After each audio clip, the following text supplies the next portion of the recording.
Om Namo Venkatesaya. Welcome back to our channel. ఈరోజు video ఏంటంటే అది మీకు తెలుసా అనేది పెట్టాను. అదేంటి అనేది ఈ వీడియోలో తెలుసుకుందాం. ముందుకైతే నా వీడియోలని చివరి వరకు చూసి దయచేసి లైక్ చేయండి. మీరు లైక్ చేయడం వల్ల ఈ వీడియోలు మరికొందరికి వెళ్తాయి కాబట్టి దయచేసి లైక్ చేయవలసిందిగా కోరుకుంటున్నాను. అయితే ఈరోజు వీడియోలోకి వెళ్ళిపోదాం. ఈరోజు వీడియో ఏంటంటే శ్రీ వెంకటేశ్వర స్వామి వారి యొక్క అభిషేక దర్శనాన్ని మీ అందరూ కూడా చేసుకున్నారా? మలయప్ప స్వామివారిది ఈరోజు స్వామివారికి విశేషమైన అలంకరణ జరిగింది. అలంకరణ ఆ తర్వాత ఇదంతా కూడా ఏ రోజు జరిగిందంటే కనుక తొలి ఏకాదశి రోజు సాయంత్రము స్వామివారికి విశేషమైన లక్ష తులసి దళార్చన జరిగింది. స్వామివారికి విశేషమైన తులసి దళాలతో అర్చన జరిగింది. 1008 శ్రీ వెంకటేశ్వర స్వామివారి యొక్క నామాలతో స్వామివారికి ఈ అష్టోత్తర తులసి దళార్చన అనేది జరిగింది. ఈ అర్చనను మీరందరూ కూడా ఈ వీడియోలో వీక్షించి ఆ స్వామివారి యొక్క ఆశీస్సులు పొందాలని కోరుకుంటున్నాను. నిన్నటి వీడియోలో స్వామివారి యొక్క అభిషేక తిరుమంజన కార్యక్రమాన్ని వీక్షించారు. ఈరోజు వీడియోలో స్వామివారి యొక్క నిజరూప దర్శనం అంటే అలంకార దర్శనాన్ని చేసుకోండి. ఆ స్వామివారి యొక్క ఆశీస్సులు మీ అందరూ కూడా పొందాలని నేను కోరుకుంటున్నాను.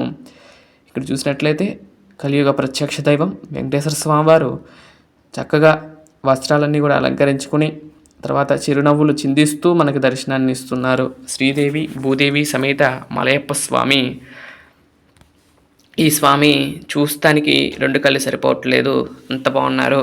అయితే ఈ వీడియోలో అది తెలుసా అని చెప్పే కదండి, అదేంటో కాదండి. శ్రీ మలయప్ప స్వామి వారి యొక్క అంటే ఎలా దొరికారు ఏంటనేది చెప్తాను. ఈ వీడియోలో వీక్షించవలసిందిగా అంటే వినవలసిందిగా కోరుకుంటున్నాను. తులసి దళార్చన చూస్తూ నేను చెప్పే ఈ మాటను వినవలసిందిగా కోరుకుంటున్నాను. అది ఒకసారి ఒక 7 బ్రహ్మోత్సవాలు జరుగుతున్న సమయం, సుమారు 1900 ప్రాంతాల్లో బ్రహ్మోత్సవాలు జరుగుతూ ఉన్నాయి. మామూలుగా ఇప్పుడు ఉత్సవ మూర్తులు మలయప్ప స్వామి కాకుండా వేరే మూర్తులు అయితే ఉంటాయి. ఇప్పుడు ఉగ్ర శ్రీనివాస స్వామి అయితే ఎవరైతే పిలుస్తున్నామో ఆ స్వామివారికి బ్రహ్మోత్సవాలు అంగరంగ వైభవంగా జరిగాయి. అయితే ఒకరోజు బ్రహ్మోత్సవాలు జరుగుతున్న సమయంలో భారీ అగ్ని ప్రమాదం జరిగింది. ఆ అగ్ని ప్రమాదంలో చాలామంది చనిపోవటం కూడా జరిగిందంట ఆ రోజుల్లో. అప్పటి నుండి అప్పుడున్న టీటీడీ ఎగ్జిక్యూటివ్ ఆఫీసర్ ఎవరైతే ఉన్నారో వారి కల్లో స్వామివారు కనపడి ఈ మూర్తులకు బ్రహ్మోత్సవాలు చేయకండి అని చెప్పారట. అలాగే ఒకళ్ళ భక్తుల మీద వంటి మీదకి వచ్చి కూడా స్వామివారు చెప్పారంట.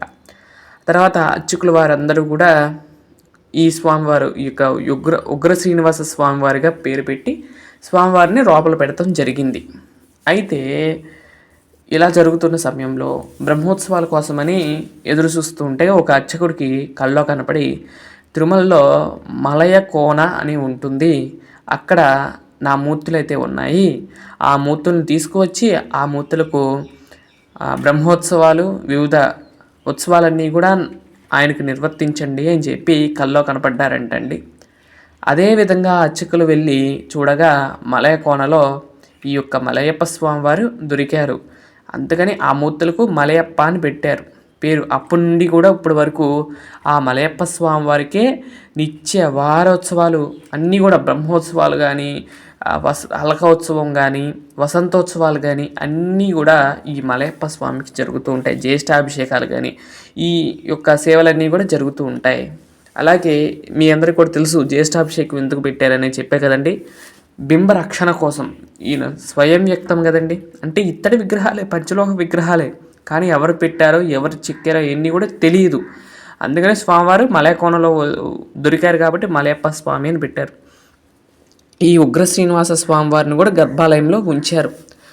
ఈ ఉగ్ర శ్రీనివాస స్వామివారిని కార్తీక మాసంలో వచ్చే పౌర్ణమి రోజు అంటే సూర్యకిరణాలు పడకుండా చూసుకోవాలి. ఆ స్వామిని సూర్యకిరణాలు వచ్చేలోపే ఆలయం చుట్టూ తిప్పి మళ్ళీ లోపలికి తీసుకెళ్ళే ఆచారాన్ని సంవత్సరంలో ఒక్కరోజు మాత్రం స్వామివారు తెల్లారగట్ట 3 గంటలకు బయటకు వచ్చి 4 గంటలకు లేదా 5 గంటల మధ్యలో స్వామివారు మళ్ళీ ఆలయ ప్రవేశం చేస్తడంతో ఆ ఉత్సవం కూడా పూర్తవుతుంది. అలా జరుగుతుందండి. ఈ మలయప్ప స్వామివారు అప్పటి నుండి కూడా నిత్యోత్సవాలు, మాసోత్సవాలు, సంవత్సరోత్సవాలు అన్నీ కూడా దిగ్విజయంగా జరిపించుకుంటూ మనందరినీ కూడా అనుగ్రహిస్తున్నారు. ఇది మలయప్ప స్వామివారి గురించి. ఇది మీకు ఎంతమందికి తెలుసు అనేది కామెంట్ చేయండి. అప్పటి నుండి కూడా ఈ మలయప్ప స్వామికి ఉత్సవాలు జరగటం, ఆ ఉత్సవాలన్నీ కూడా మనం ఎస్విబిసిలో చూసే ప్రతి ఉత్సవమూర్తులకు జరిగే ఉత్సవము ఈ మలయప్ప స్వామికి జరగటం విశేషం. ఆ సేవలన్నీ కూడా మనం చూస్తూ ఉన్నాం. అలాగే మన శాంతి నిలయంలో శ్రీ మలయప్ప స్వామి వారికి ఈ విధంగా పుష్పార్చన అనేది చేసుకున్నాము. స్వామివారిని మీరు కూడా దర్శనం చేసుకోండి. ఆ స్వామివారికి జరుగుతున్న ఈ తులసి దళార్చనను పాల్గొనటం వల్ల అనేక శుభ ఫలితాలు ఇస్తుంది. అలాగే ఇది జరిగిన రోజు తొలి ఏకాదశి రోజు స్వామివారికి చల్లని సాయంత్రం వేళ యొక్క అర్చన జరిగింది. తర్వాత స్వామివారిని యథాస్థానంలో పెట్టి ఆ తర్వాత పూజలు అయితే చేయటం జరిగింది. స్వామివారిని మీరు కూడా దర్శనం చేసుకుంటారు అని చెప్పి నేను ఈ వీడియో పెట్టాను. అలాగే మలయప్ప స్వామి గురించి కూడా తెలుసుకున్నారు కదండి.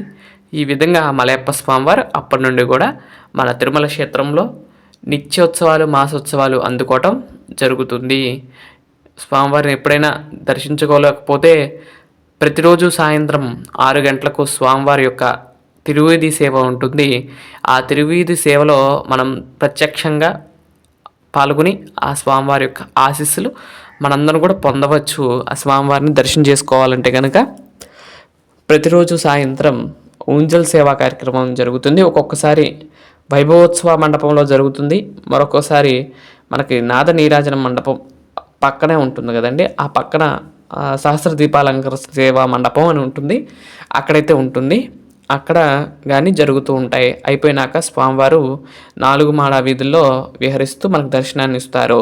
అలాగే మధ్యాహ్నం 2 గంటలకు 2-3 మధ్యలో స్వామివారి మళ్ళీ యొక్క గర్భాలయం నుండి ఈ వైభవోత్సవాన్ని మండపానికి వస్తూ ఉంటారు. ఆ సమయంలో కూడా చూడొచ్చు. కాకపోతే అప్పటి నుండి గర్భాలయంలో నుండి వచ్చినప్పుడు మాత్రం కొంచెం క్లాత్ అవి కప్పి తీసుకొస్తారు. అదే వైభవోత్సవ మండపం నుండి లేదా సహస్ర దీపాలంకరణ సేవ పూర్తయిన తర్వాత అయితే కనుక స్వామివారు నగలన్నీ కూడా అలంకరించుకుని దర్శనమిస్తారు. ఈ స్వామివారికి మనం హారతి ఇచ్చుకునే భాగ్యం కూడా ఉంటుంది. ఎక్కడంటే ఈ యొక్క వరాహస్వామి వారి ఆలయం కొంచెం యువతల మనకి అన్నదానానికి వెళ్తాం చూడండి, వెంగమాంబ అన్నదాన సత్రం. ఆ చివర కనుక నుంచుంటే హారతి పళ్ళెం పట్టుకుని వారు లోపల మనం నుంచోగానే వాళ్ళు మనల్ని పిలుస్తారు. ఒక్కొక్కరిని లైన్లో నుంచోబెట్టి ఆ లైన్లో నుంచోబెట్టిన తర్వాత మన చేత మనం వెళ్ళి అర్చకుడికి ఇస్తే అర్చకుల వారు మన చేతుల మీదుగా తీసుకుని హారతి ఇచ్చి స్వామివారికి ఆ తర్వాత మనకి ఇస్తూ ఉంటారు ఆ పళ్ళాన్ని. చాలా విశేషంగా ఆ మూల మాత్రం జరుగుతుంది. మిగతా ఇక్కడ కూడా హారతులు ఇచ్చే అవకాశం ఉండదు బహుశా, కానీ ఇక్కడ మాత్రం హారతి ఇచ్చే అవకాశం ఉంటుంది. ఎవరైనా సరే స్వామివారికి హారతి అయితే ఇవ్వచ్చు.